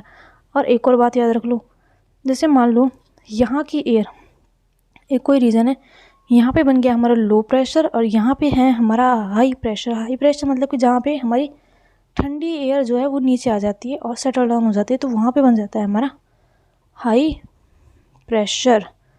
तो एयर जो है वो एयर मूव करती है हमारी high pressure to low pressure, air हमेशा मूव करती है high pressure to low pressure. ठीक है, ये बात हमें अभी याद रखनी है। तो ये हो गया हमारा एयर प्रेशर का ये टॉपिक कंप्लीट। अब हम पढ़ रहे हैं विंड के बारे में। तो हमारा विंड क्या होता है, किसके बारे में पढ़ रहे हैं हम, विंड। विंड मैंने जब बताया था कि जो हवा होती है वो हमारी हाई प्रेशर से लो प्रेशर की तरफ चलती है, उसी को कहते हैं हम विंड। जो ये हाई प्रेशर से लो प्रेशर की तरफ चल रही है ना, इसी को हम कहते हैं विंड। अब विंड जैसे कभी कभार रेनी सीज़न में बहुत तेज़ हवाएं चलती है ना, जैसे आपका अम्ब्रेला जो आपका अम्ब्रेला है वो खुल नहीं पाता है, आप चल नहीं पाते हो, बहुत इतनी तेज़ हवा चल रही होती है, कभी कभार देखते हो कि पत्तियाँ उड़ जाती है, इतनी तेज़ हवा। हमारा एक हाई प्रेशर वाला एरिया होता है, एक हमारा लो प्रेशर वाला एरिया होता है। तो हमारी हवा जो चलती है वो हाई प्रेशर से लो प्रेशर चलती है, तो इसी को हम क्या कहते हैं, इसको कहते हैं हम विंड। जब हमारी हवा high pressure to low pressure चलती है उसको कहते हैं हम विंड। अब विंड हमारी क्या होती है, विंड का मतलब होता है हवा। अब हवा मतलब कि जैसे कभी कभार, जैसे आपने कभी देखा होगा कि कोई पेड़ है, उस पेड़ के नीचे सूखी पत्तियां हैं, बहुत सारी सूखी पत्तियां हैं, तो जैसे हवा चलती है कभी तो ये सूखी पत्तियां उड़ जाती है ना, अपने सूखी पत्तियों को अपने साथ लेके चली जाती है हवा, तो वो है हवा। कभी मान लो कभी बारिश हो रही है और बहुत तेज़ हवा भी चल रही है, तो आप जो है अम्ब्रेला अपना अम्ब्रेला नहीं संभाल पाते हो, जो आपका क्या होता है अम्ब्रेला होता है, क्या होता है आपका अम्ब्रेला जो होता है उसको आप संभाल नहीं पाते हो, तो वो होती है विंड्स। और विंड्स क्या होती है, मतलब कि जब कभी भी बहुत तेज़ हवाएं चल रही होती हैं, क्या चल रही होती है, बहुत तेज़ हवाएं चल रही होती है, तो कभी आप उसमें चल के देखना, हवाओं में चल के देखना, बहुत ही डिफ़िकल्ट होता है उसमें चलना, तो वो है विंड। तो विंड हमने ये देख ली कि विंड क्या होती है, जो हाई प्रेशर से लो प्रेशर की तरफ जो चलती है उसको कहते हैं हम क्या, विंड। अब विंड के कितने टाइप्स है, विंड के हैं 3 types, permanent winds, seasonal wind और लोकल विंड्स। परमानेंट विंड्स जो पूरे साल चलती है, पूरे ईयर मतलब कि साल, जो पूरे साल चलती है उनको कहते हैं परमानेंट विंड्स। इसमें क्या क्या एग्जांपल है इसका, परमानेंट विंड का एग्जांपल है ट्रेड विंड्स, वेस्टर्लीज, ईस्टर्लीज। मैं अभी आप उनको बताऊंगी कि वेस्टर्लीज और ईस्टर्लीज क्या होता है। मैं सभी समझ लो कि ये ट्रेड विंड्स हैं, वेस्टर्लीज और ईस्टर्लीज हमारी परमानेंट विंड्स में, ठीक है। नेक्स्ट है हमारा सीजनल विंड। सीजनल नाम से पता चल रहा है कि जो सीज़न, जैसे कोई सीज़न आता है तो उसमें अपनी जो डायरेक्शन है, जैसे किसी की कुछ इस तरह से डायरेक्शन है, कोई सीज़न आया तो उसकी डायरेक्शन कुछ इस तरह से हुई, तो वो विंड जो सीज़न आने पर, अलग अलग सीज़न आने पर उनकी जो डायरेक्शन है वो क्या हो जाती है, चेंज हो जाती है, उनको कहते हैं हम क्या, सीजनल विंड। फिर हमारी आती है कौन सी, लोकल विंड्स। अब लोकल विंड्स कौन सी होती है, वो विंड्स, वो हवाएं जो एक स्पेसिफिक पीरियड पर चलती हैं, एक स्पेसिफिक मतलब कि कोई ऐसा समय जब वो विंड्स चल रही हैं उस टाइम पर वही विंड्स चल सकती हैं। जैसे मान लो समर के टाइम, गर्मियों के टाइम हमारी जो विंड चलती है उनको कहते हैं हम लू। तो ये जो लू विंड्स है ना, ये जो लू है ना, ये हमारे गर्मियों के टाइम ही चलती है, सर्दियों के टाइम नहीं चलती है, तो एक स्पेसिफिक टाइम पर चल रही है ये लू, जो एक स्पेसिफिक टाइम पर चल रही है, तो इनको कहते हैं हम क्या, लोकल विंड्स। अब मैं आपको इस डायग्राम से देखने की मदद देखो कि पहले तो ये समझ लो कि वेस्टर्लीज और ईस्टर्लीज होते क्या हैं। वेस्टर्लीज नाम से पता चल रहा है वेस्ट से, जो हवाएं जो हैं वेस्ट से चल रही हो, वेस्ट से मतलब मान लो ये क्या है, ये है हमारा नॉर्थ, ये साउथ, ये वेस्ट होता है, और ये क्या होता है, ये होता है हमारा ईस्ट। तो जो हवाएं वेस्ट से चल रही हों, इस तरह से उनकी कुछ डायरेक्शन हो इस तरह से, तो उनको कहते हैं हम क्या, वेस्टर्लीज। ईस्टर्लीज का मतलब यही होगा, ये नॉर्थ है, ये साउथ है, ये वेस्ट है और ये ईस्ट है, जिनकी डायरेक्शन हमारी किससे हो, ईस्ट से हो, कुछ इस तरह से, जो ईस्ट से चल रही हो उनको कहते हैं ईस्टर्लीज, ठीक है। तो ये हो गई वेस्टर्लीज और ईस्टर्लीज। अब ये चलती कहाँ कहाँ पर है, तो पहले ये देख लो कि 0 डिग्री से लेकर 30 डिग्री नॉर्थ और 30 डिग्री साउथ के बीच में जो विंड चलते, इस एरिया में जो ये विंड चल रही है इनको कहते हैं हम ट्रेड विंड्स। क्या कहते हैं, इनको कहते हैं हम ट्रेड विंड्स। एक हमारी नॉर्थ की ट्रेड विंड्स होती है, एक हमारी साउथ की ट्रेड विंड्स होती है। तो नॉर्थ की जो इक्वेटर के ऊपर है वो नॉर्थ वाला पार्ट है, जो इक्वेटर के नीचे है वो साउथ वाला पार्ट है। तो जो नॉर्थ में चल रही है उनको कहते हैं हम नॉर्थ ट्रेड विंड, जो साउथ वाले पार्ट में चल रही है उनको कहते हैं हम साउथ ट्रेड विंड्स। ये हो गई हमारी ट्रेड विंड्स। अब वेस्टर्लीज मैंने बताया था कि जिनकी डायरेक्शन कुछ इस तरह से होती है, वेस्ट से होती है, तो ये हमें वेस्टर्लीज दिख रही है, ये रही हमारी वेस्टर्लीज, ये रही हमारी वेस्टर्लीज। ये इनकी डायरेक्शन कैसे है, वेस्ट से ही तो चल रही है, ये चाहे ऐसे हो या ऐसे हो, डायरेक्शन तो वेस्ट से ही है इनकी, तो ये भी वेस्टर्लीज है हमारी और ये भी हमारी क्या है, वेस्टर्लीज है। अब ईस्टर्लीज, ये रही है हमारी ईस्टर्लीज, ये क्या है, ये है ईस्टर्लीज। इनकी डायरेक्शन कैसे है, कुछ इस तरह से है, ये भी हमारी ईस्टर्लीज है, इनकी डायरेक्शन भी ईस्ट की तरफ है। तो ये हमारी वेस्टर्लीज हो गई, ईस्टर्लीज हो गई और ट्रेड विंड्स हो गई। ये क्या होती है, हमारी परमानेंट विंड्स होती हैं। तो ये हमारा हो गया विंड वाला टॉपिक कंप्लीट। पढ़ने वाले हैं एक साइक्लोन की, क्या है, एक साइक्लोन की एक वो है केस स्टडी है। जो उड़ीसा में एक बार साइक्लोन आया था उसके बारे में बताया जा रहा है कि उड़ीसा में हमारा साइक्लोन आया था 29 अक्टूबर को, और उस और ओरिजिनेट कहाँ पे हुआ था, जैसे ये हमारा इंडिया का नीचे वाला पार्ट है, ये है हमारी अरेबियन सी और ये है हमारा बे ऑफ बंगाल। तो बे ऑफ बंगाल ने ये ओरिजिनेट हुआ था, यहाँ से आना चालू हुआ था उड़ीसा की तरफ, और उड़ीसा के बहुत सारे डिस्ट्रिक्ट्स पर इसने बहुत ही बुरा इम्पैक्ट किया था। मतलब बहुत सारे डिस्ट्रिक्ट्स क्या हो गए थे, इम्पैक्ट हुए थे इस साइक्लोन से। वहाँ पे सुनामी आ गई थी, फ्लड वगैरह आ गए थे इस साइक्लोन की वजह से। तो इस साइक्लोन ने क्या क्या डिस्ट्रक्शन किया वो इसमें बता रखा है। तो बताया जा रहा है कि 29 अक्टूबर 1990 को आया था, और इसमें ये जो इसने पूरा जो डिस्ट्रिक्ट्स हैं, जैसे उड़ीसा के जो डिस्ट्रिक्ट्स है, बहुत सारे जो डिस्ट्रिक्ट्स है, उसमें क्या कर दिया था, डैमेज कर दिया था। मतलब बहुत सारी चीज़ों को तहस नहस कर दिया था। डैमेज मतलब तहस नहस कर देना। इसमें इसका कारण क्या था, तो विंड वेलोसिटी, रेन और टाइडल स्विच, इनके कारण बहुत ज़्यादा डैमेज हुआ था। डैमेज का कारण क्या था कि भाई जो साइक्लोन था, साइक्लोन क्या होता है, साइक्लोन होता है हमारा चक्रवात, जो कुछ इस तरह से होता है, उसको कहते हैं हम साइक्लोन। तो साइक्लोन की जो वेलोसिटी, मतलब जो उसकी स्पीड थी, वो स्पीड बहुत ज़्यादा थी, और वो अपने साथ बारिश भी लेके आया था, जिसके कारण वहाँ पे क्या आ गया था, फ्लड भी आ गए थे।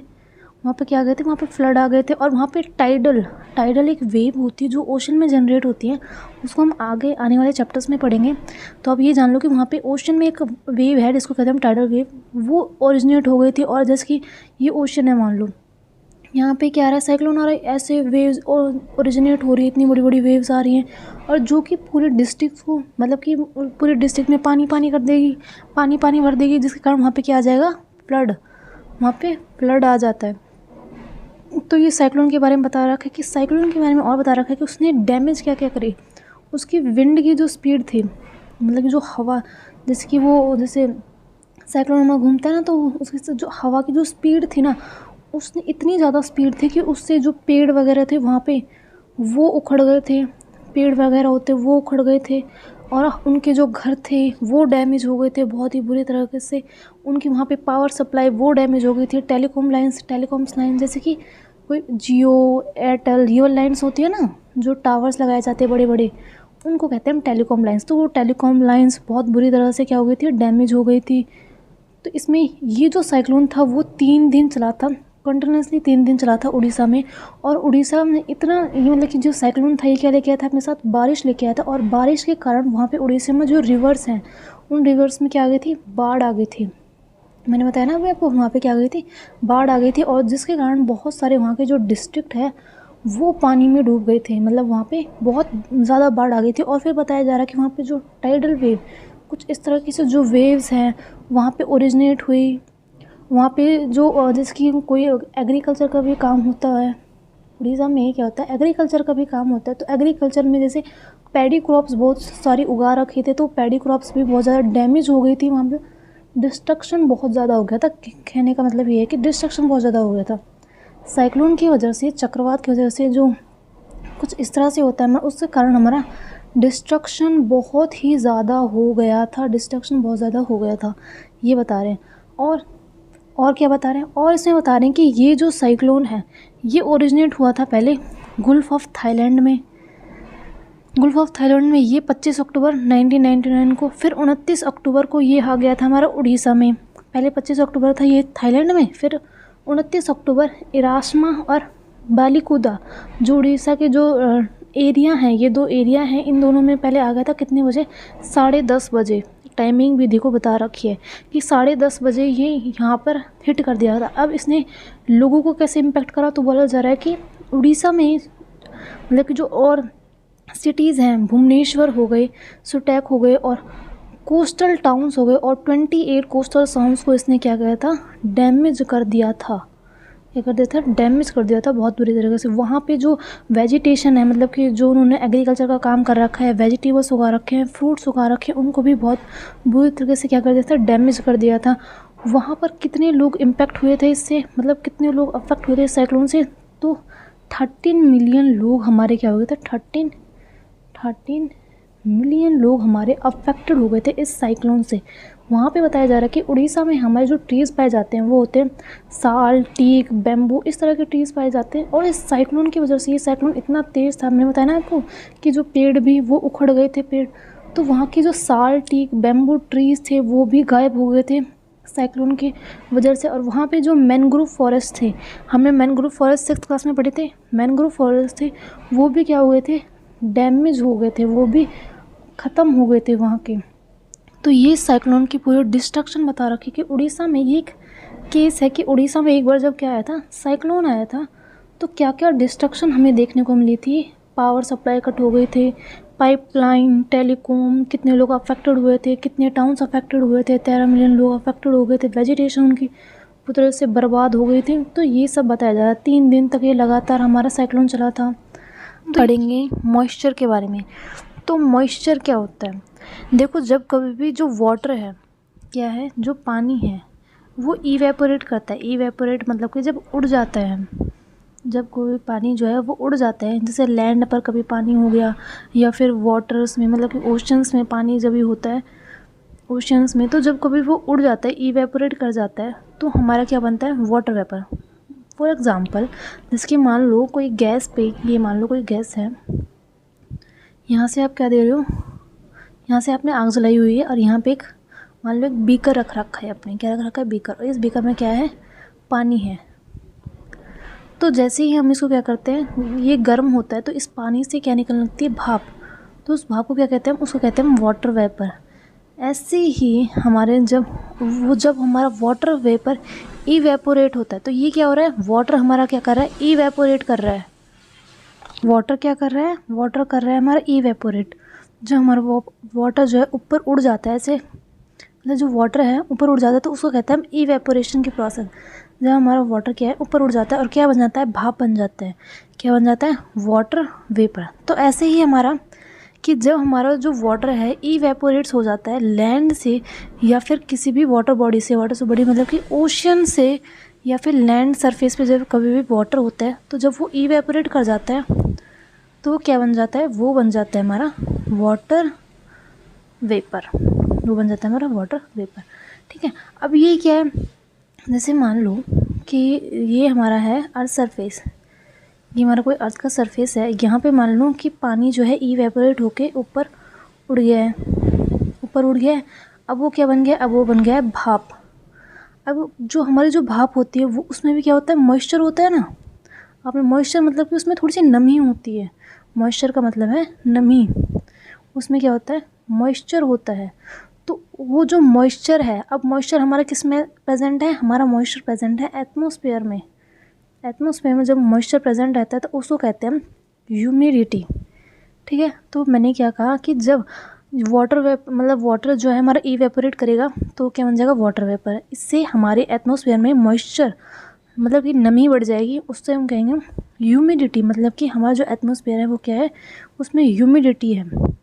ठीक है, तो जो ये गर्म वाटर वेपर है ना, जैसे ये अर्थ सरफेस है, इससे ये मान लो यहाँ पे क्या है, वाटर है, ये वाटर इवेपोरेट हुआ, ऊपर उड़ गया और ये क्या बन गया, भाप बन गया।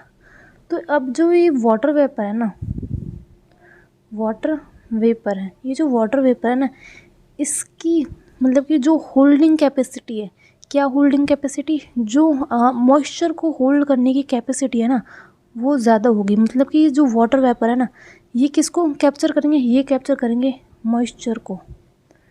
मॉइस्चर को कैप्चर करने की जो टेंडेंसी होती है वाटर वेपर की, वो होती है ज़्यादा। ठीक है, ये याद रखना है, वो ज़्यादा। अगर इनकी जो टेंडेंसी है मॉइस्चर कैप्चर करने की वो ज़्यादा है, तो मान लो कि भाई हमारा मॉइस्चर ज़्यादा है, तो मतलब कि ह्यूमिड डे है। ह्यूमिड मतलब कि नमी वाला दिन है, ह्यूमिड डे है, उस डे को हम क्या कहते हैं, ह्यूमिड डे है। तो ह्यूमिड मतलब कि जब नमी वाला दिन होता है, ना ही ज़्यादा गर्मी होती है ना ही ज़्यादा सर्दी होती है, थोड़ा सा चिपचिप सा जो मौसम होता है ना, उसको कहते हैं ह्यूमिड डे। ठीक है, तो ये जब हमारी गर्म, क्योंकि हमारे पास जो गर्म हवा होती है ना, उसके पास टेंडेंसी होती है वाटर वेपर, जो हमारे मॉइस्चर है उसको कैप्चर करने की टेंडेंसी उस पर ज़्यादा होती है। ठीक है, इसीलिए जब कभी भी हमारे जो नमी वाले जो दिन होते हैं ना, जो चिपचिपे वाले दिन होते हैं, उसमें अगर कभी आपने देखा होगा, जैसे कभी आप कपड़े सुखाते हो, जैसे आपने कपड़े सुखा दिए, ये कपड़े सुखा दिए आपने, ठीक है, तो ये कपड़े जो है जल्दी से सूखते नहीं हैं, जल्दी से क्या नहीं होते, सूखते नहीं है, ड्राई मतलब सूखते नहीं है वो जल्दी से, क्योंकि चिपचिपा वाला दिन है भाई, चिपचिपा थोड़ी सी चिपचिप सी रहती है, तो नमी रहती। इस वाले पैराग्राफ में ना जो मतलब कि बादल कैसे बनते हैं, फिर बारिश कैसे होती है, उसके बारे में बता रखा है। तो मैं आपको बताती हूँ कि ये क्या होता है। मान लो कि ये क्या है, हमारा अर्थ सरफेस है। अर्थ सरफेस है और बहुत ज़्यादा गर्मी हो रही, जिसके कारण ये अर्थ सरफेस जो है बहुत ज़्यादा क्या हो गया है, हॉट हो गया है। हॉट होने के कारण इसके कांटेक्ट में जो एयर होगी, मतलब इसके आसपास वाली जो एयर होगी, वो भी क्या हो जाएगी, गर्म हो जाएगी। हाँ जी बिल्कुल, वो भी गर्म हो जाएगी। गर्म होने के कारण ये हो जाएगी लाइट, ये हो जाएगी हल्की। अब लाइट होने के कारण ये क्या हो जाएगी, ऊपर उठने लगेगी। तो ये जो एयर है ये ऊपर उड़ जाती है। और एक बार मैंने आपको एक बात मैंने बताई थी कि जब हम ऊपर जाते हैं, जैसे कि हम ऊपर जा रहे हैं, तो हमारा जो टेम्परेचर है ना, वो टेम्परेचर कम होने लगता है। तो जैसे अभी क्या, अब ये एयर ऊपर जा रही है, एयर ऊपर जा रही है, तो यहाँ पे जैसे टेम्परेचर मान लो कितना है, 35 डिग्री है। तो यहाँ पे टेम्परेचर हो गया होगा 30 डिग्री, कितना, 30 डिग्री सेल्सियस। तो यहाँ पे मान लो टेम्परेचर कितना, 30 डिग्री सेल्सियस। अब यहाँ पे जैसे ये एयर पहुँच गई, यहाँ पे एयर जो टेम्परेचर है वो कम है, तो ये जो एयर है ना, ये क्या हो जाएगी, ठंडी हो जाएगी। क्या हो जाएगी, कूल्ड हो जाएगी। नीचे तो टेम्परेचर ज़्यादा था इसलिए वो गर्म थी, अब ऊपर टेम्परेचर कम है इसलिए वो क्या हो गई है, ठंडी हो गई है। अब हमारी एयर क्या हो गई है, यहाँ पे जो एयर थी वो क्या हो गई है, ठंडी हो गई है। ठीक है भाई, ठंडी हो गई। अब ठंडी होने के कारण यहाँ पर जो है वाटर के ना, हमारे जैसे कोई भी जैसे पानी होता है, पानी जैसे अभी तो जैसे आप नॉर्मल टेम्परेचर यहीं पे कहीं पे रख लो कमरे में, तो वो पानी लिक्विड की फॉर्म में होता है। लेकिन जब आप उसको किस में रखते हो, फ्रिज में रखते हो, फ्रीज़र में जब उसको जमा के रख देते हो, तो वो क्या हो जाता है, सॉलिड हो जाता है ना, सॉलिड हो जाता है, आइस बन जाता है। तो ऐसा ही यहाँ पे है कि भाई अब यहाँ पे टेम्परेचर क्या है, कम। अब यहाँ पे बनने लगते हैं हमारे वाटर ड्रॉपलेट्स। वाटर ड्रॉपलेट्स, ये वाटर ड्रॉपलेट्स बनने लगते हैं। अब ये वाटर ड्रॉपलेट्स जब कुछ बहुत ज़्यादा भारी हो जाते हैं ना, ये वाटर ड्रॉपलेट्स क्या है, इनके अंदर क्या है, वाटर ड्रॉपलेट्स मतलब कि कुछ ऐसी शेप है, इनके अंदर हमारा पानी भरा हुआ है। यहाँ भी क्लाउड्स बन जाते हैं और क्लाउड्स में हमारे बन जाते हैं वाटर ड्रॉपलेट्स। अब ये वाटर ड्रॉपलेट्स की जब संख्या मान लो बहुत ज़्यादा हो गई, वाटर ड्रॉपलेट्स बहुत ज़्यादा भारी हो जाते हैं ना, तो इस भार को कम करने के लिए हो जाती है क्या, बारिश। तो इस तरह से हमारे क्लाउड बनते हैं और फिर क्या हो जाती है, फिर हो जाती है हमारी बारिश। तो वही सब इसमें बता रखा है। अब फिर बता रखा है कि जैसे कभी कभार आपने देखा होगा, बहुत सारे ऐसे रीज़न होते हैं, बहुत सारी ऐसी जगह होती है जहाँ पे जो बारिश है, जो रेन है, वो बहुत ही कम होती है। तो आपने कभी नोटिस किया होगा कि एक जेट प्लेन आता है, एक जैसे आसमान में, स्काई में आप देखोगे, जैसे यहाँ पे क्या है, स्काई है, ये हमारा है स्काई। तो यहाँ पे क्या होता है, एक प्लेन प्लेन आता है, प्लेन होता है, एक प्लेन है, समझ लो क्या है, एक प्लेन है। ठीक है, एक प्लेन है। तो एक प्लेन सा उड़ता रहता है, जिसके पीछे से क्या निकलती है, कोई वाइट सी वो कुछ चीज़, वाइट सी ट्रेल होती है, मतलब वाइट सी कुछ वो फॉग सा निकलता रहता है उसके पीछे से। तो आपने कभी सोचा कि ये वाइट सी चीज़ होती क्या है? उस वाइट सी चीज़ में होता है हमारा क्या, मॉइस्चर। वो जिस जगह पे क्या बारिश नहीं होता ना, तो वहाँ पे वो आसमान में मॉइस्चर फैला देते हैं। ठीक है, अब मॉइस्चर यहाँ पे आ गया, आसमान में क्या है, मॉइस्चर। अब वो क्या हो जाएगा, ठंडा। ठंडा होने के बाद वहाँ पे बन जाएगी वाटर ड्रॉपलेट, और वाटर ड्रॉपलेट से क्या हो जाएगी, हमारी बारिश। तो ये जो जेट प्लेन्स है ना, ये हमारे रेनफॉल कराने के लिए ये घूमते रहते हैं, कि जैसे कि इधर से घूमते रहते हैं। ये क्या आसमान में, एटमॉस्फेयर में हमारे ये जो मॉइस्चर है ना, उसको फैला देते हैं।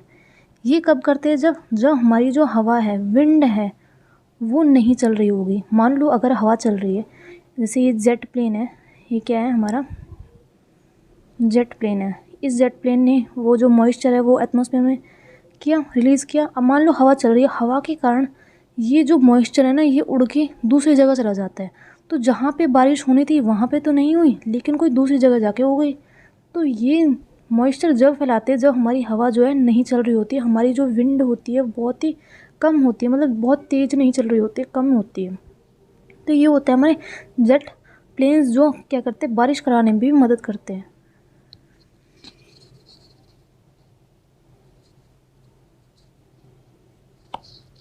अब मैंने क्या बताया कि जैसे जो बादल होते हैं, बादल में हमारे क्या होते हैं, एयर ड्रॉपलेट्स हमने देखे कैसे बनते हैं।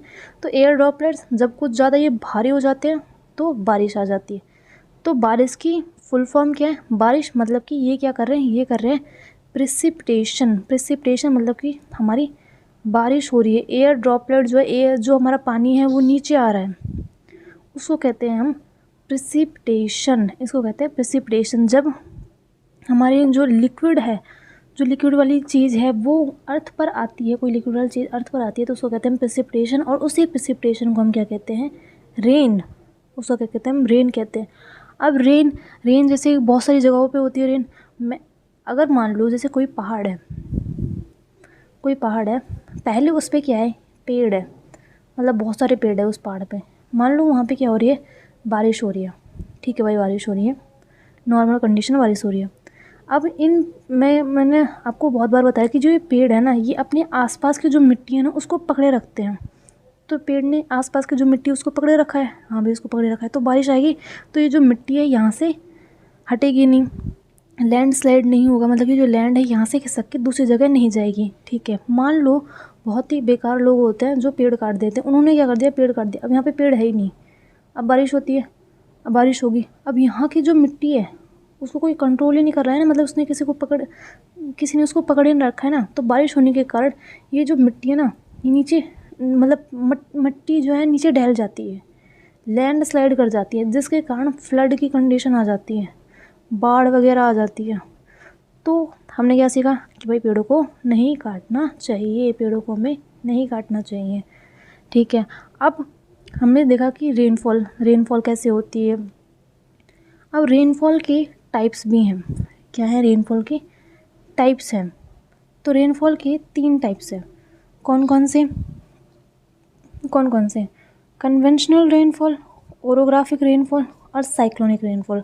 अभी सिर्फ इनके नाम याद रख लो, आगे आने वाले चैप्टर में इनको हम डिटेल में पढ़ेंगे, क्योंकि अभी अगर इसमें हम पढ़ लेंगे तो आगे वाले चैप्टर में इसको डिटेल में बता रखा है, उसमें आप समझ लेना। अभी सिर्फ इनके नाम याद रख लो, कन्वेंशनल रेनफॉल, ओरोग्राफिक रेनफॉल और साइक्लोनिक रेनफॉल, 3 तरह के रेनफॉल होते हैं।